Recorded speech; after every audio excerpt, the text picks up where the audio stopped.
यहाँ पर हमें एक ब्लॉक दिया गया है जिसको हमने रिलीज करा है। जब हम रिलीज करेंगे तो इनिशियल वेलोसिटी हम कितना मानेंगे उसका, 0।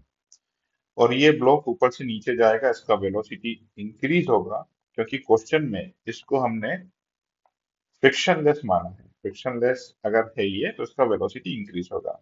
लेकिन ये वाला जो पार्ट है ये रफ है, तो जैसे ही वो इस रीजन में जाएगा उसका स्पीड जो है वो कम होना शुरू हो जाएगा।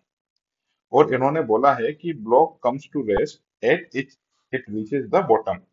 मतलब वो यहां से जब यहाँ पर पहुंचा तो यहाँ पर उसका वेलोसिटी कितना हो गया, 0। मतलब यहाँ पर वेलोसिटी 0 था, यहाँ से यहाँ तक वेलोसिटी बड़ा होगा, और उसके बाद में यहाँ से यहाँ तक वेलोसिटी कम, और वापस वेलोसिटी कितना हो गया, 0। इन्होंने एक कंडीशन और दी है कि BC जो है वो ट्वाइस AC के बराबर है। ये जो BC है वो AC का दुगना है। तो अगर AC को मैं x मान रहा हूं तो BC कितना हो जाएगा, 2x। तो BC जो हो गया वो AC का डबल हो गया। देखिए, अब ये तो मैंने आपको क्वेश्चन समझा दिया। मैं अब इसमें वर्क एनर्जी थ्योरम अप्लाई करूंगा, which is equal to net work done by all the forces will be equal to change in kinetic energy.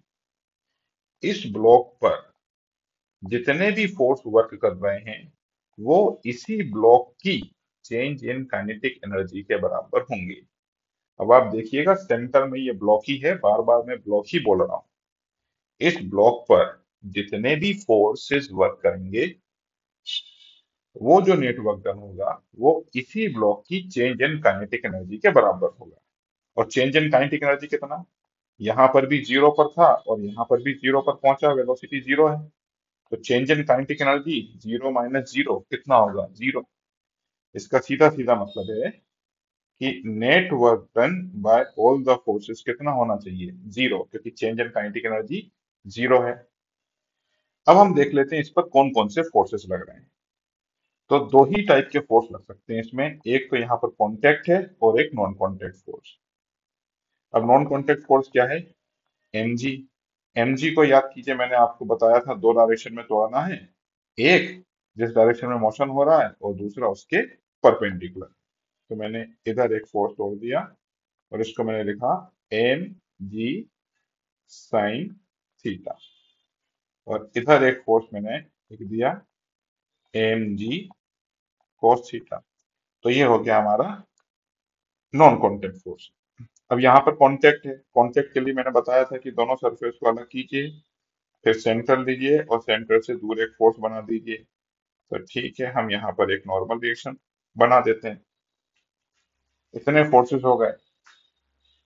अब जब ये यहाँ पर आ जाएगा तब एक फ्रिक्शन फोर्स और आ जाएगा, वो हम बाद में बना लेंगे। बट यहाँ से लेके यहाँ तक डिस्प्लेसमेंट कितना हुआ है, 2x प्लस एक्स, 3x। अब इसमें नॉर्मल और mg cos थीटा वर्क नहीं करेंगे क्योंकि ये डिस्प्लेसमेंट के परपेंडिकुलर है। तो वर्क कौन करेगा, वर्क करेगा mg sin थीटा।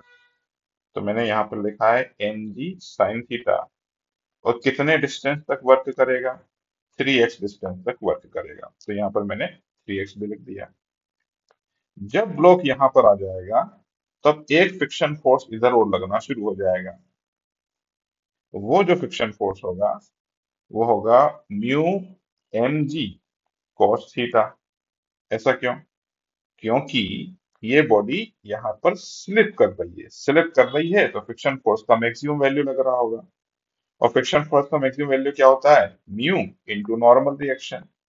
और नॉर्मल किसके बराबर है, mg cos थीटा के बराबर है। नॉर्मल mg cos थीटा के बराबर ही क्यों है, क्योंकि ये वाला ब्लॉक इस तरफ एक्सेलरेट हो रहा है, इस डायरेक्शन में तो उसका मोशन ही नहीं हो रहा, इस डायरेक्शन में तो वो मूव ही नहीं कर रहा है।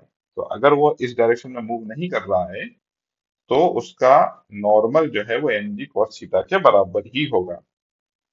ठीक है, तो हमने ये बोला कि ये एक ब्लॉक है, यहाँ पर एडिशनल फोर्स आ गया म्यू mg cos थीटा, और इसका डिस्प्लेसमेंट हो रहा है x नीचे।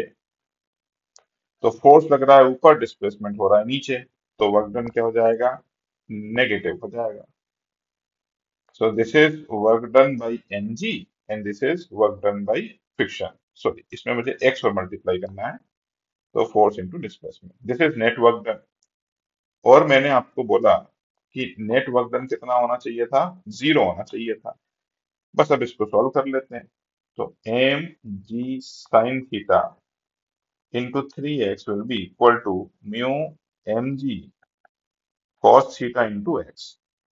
एम जी से एम जी कैंसिल हो गया, एक्स से एक्स कैंसिल हो गया, और cos थीटा को अगर मैं नीचे लेके चला जाऊंगा तो ये हो गया 3 sin theta by cos theta हो गया tan theta, this will be equal to mu.